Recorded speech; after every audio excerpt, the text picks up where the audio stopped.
This morning, my niece says to me, Uncle Tony, you know what a lump of coal is? I said, yeah, I sure do. She says, well, what is it?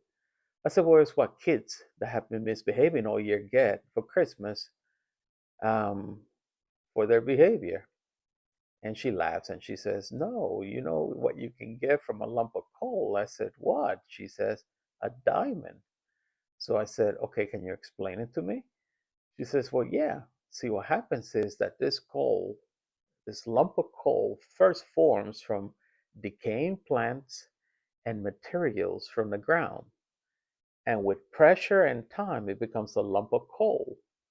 But beyond that, with more pressure and more stress and more fire and more heat and more pressure and more heat and more fire and more stress, when you dig it up from the ground, it's a diamond. And I thought, wow, now that's a real valuable lesson. There's got to be a lesson for a pastor out there to teach the people.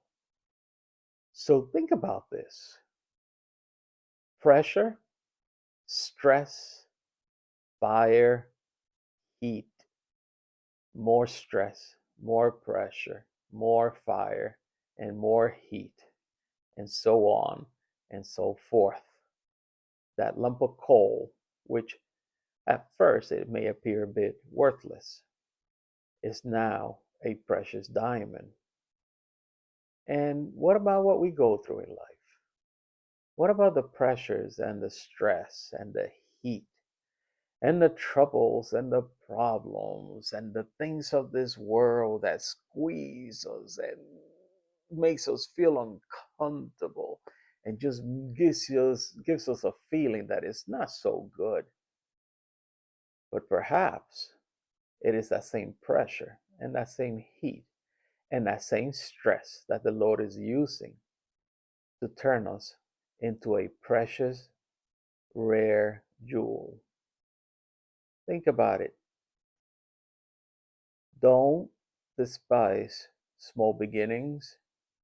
Don't despise things that you're going through that may not be so pleasing. Don't be so sure to say, God is not with me. How could He allow me to go through this and that and the other things?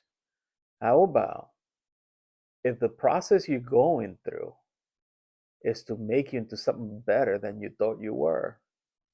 So if you're feeling like a lump of coal who's been pressured and pressed and beaten and heat and stress and more troubles and more problems in life, and my God, when is this going to end? How about if shortly you're going to find yourself that you are a precious diamond and you are worth far more than you even thought? In Jesus' eyes, you are that diamond in the rough, a precious jewel. Yes, we went through troubles, we went through trials, and we went through these tribulations. And why do we go through all of these things? So that you can become a precious jewel. Think about this. That's all I have. God bless you, and think yourself as the precious jewel that you already are. And if you don't feel it yet, and there's still some more pressure and there's still some more stress, don't worry. You are going to shine soon. Amen.